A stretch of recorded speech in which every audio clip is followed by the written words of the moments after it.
bico do beija-flor, beija-flor, beija-flor. E toda a fauna, a flora grita de amor. Salve, salve galera do Central HQ, bem-vindos a mais um vídeo resenha aqui do canal. Me chamo Fernando e hoje nós vamos falar de Angola Janga, uma história de Palmares. Publicação que teve uma boa crítica no ano passado, entrou nas melhores leituras de diversos sites, canais de quadrinhos, papou alguns prêmios também. Material da editora Veneta, escrito e desenhado por Marcelo de Salete, o mesmo autor de A Encruzilhada e Cumbi, que inclusive já resenhei aqui no canal. Material que saiu no formato livro, um ótimo acabamento gráfico da editora Veneta, material em capa dura, tem papel look screen preto e branco, cerca de 430 páginas. O preço de capa é de R$ 89,90, mas dá para você achar com desconto. Eu vou deixar o link na descrição. O Marcelo de Salete demorou cerca de 11 anos para concluir essa obra, fez muitas pesquisas para contar essa retrospectiva histórica lá de Zumbis dos Palmares, dos diversos assentamentos, como o Macaco, que era o mais famoso, entre outros personagens que fizeram parte desse Brasil colonial, que muitas vezes acaba sendo esquecido, tanto nos livros de história, como também nas próprias aulas que a gente tem. Basicamente, tenta-se vilanizar um lado ou outro. Os bandeirantes são os heróis, os quilombolas são a galera do mal.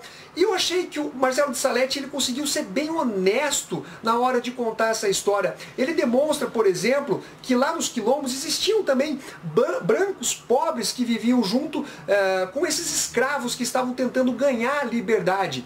Além disso, nós temos também aqueles negros que perseguiam outros negros, como o Terço dos Henriques, que eles simplesmente caçavam os escravos fugitivos. E a gente sabe que a escravidão, ela foi um fator muito importante dentro do Brasil, e principalmente pelo fato dos negros terem ajudado a construir essa nação que a gente conhece hoje como Brasil.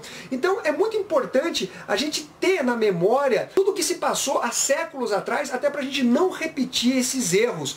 E aqui o Marcelo de Salete, ele realmente, com essa pesquisa que ele fez durante longos anos, ele constrói uma história utilizando os vocabulários da época, situando o leitor com aspectos históricos, não só na arte, né, na vestimenta dos personagens, como também nos casebres, naqueles planos de fundo, como também na forma que esses personagens agem. Então sempre lidando com esse contexto histórico onde a escravidão até então era permitida. Apesar de todas essas qualidades, eu não acho que Angola Janga, uma história de Palmares, funciona como um quadrinho ou como um romance. Ele tem esse aspecto bem didático que eu acho essencial para o leitor, mas como uma história de quadrinhos, eu acho que falta emoção, falta empolgação, falta empatia do leitor com os personagens que são abordados pelo Marcelo de Salete. Então você tem o Antônio Soares, que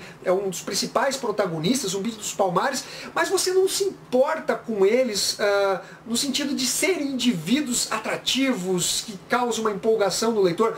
De forma geral, você torce pelo fim da escravidão, que eles consigam escapar com vida e tudo mais. Só que a história ela é contada de forma talvez um pouco superficial. Essa falta de empatia entre o leitor e o protagonista, ou os protagonistas, acaba não deixando o leitor sentir uma intimidade com a obra.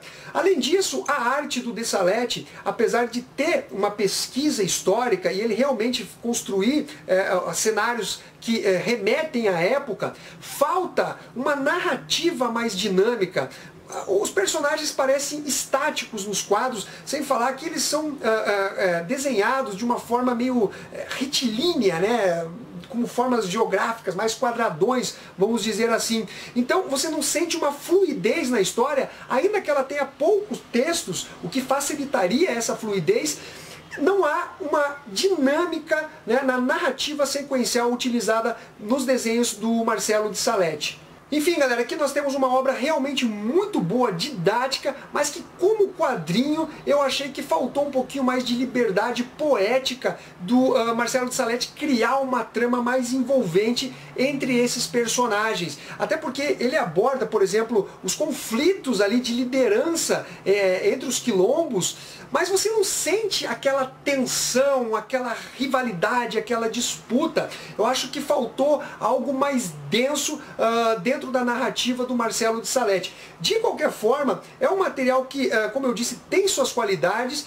Eu dou uma nota entre 8 e 8,5 para essa publicação. Material bem didático, muito bacana. Ele traz aqui um complemento que mostra os estudos feitos pelo Marcelo de Salete com um glossário mostrando o que significam diversas palavras. Temos aqui também ele comentando sobre a construção desse quadrinho, né? Desde tempos idos. Então aqui temos realmente um material muito bacana. Ó, o mapa de Pernambuco, onde se focavam ali a maioria dos quilombos, uma população imensa. Ele faz um comparativo com Olinda. Realmente sinistro a comunidade de quilombos que foi construída na época do Brasil colonial. Aí aqui também tem, eu fiquei até surpreso com as estatísticas aqui, a estimativa dos embarques de negros e desembarques. Caras, o Brasil foi um dos países que mais recebeu escravos. Eu não sabia dessa informação, realmente muito interessante esse material aqui. Então é isso daí, espero que vocês tenham curtido esse vídeo. Não esqueça de dar o seu like, compartilhar. Ficamos até a próxima. Fui!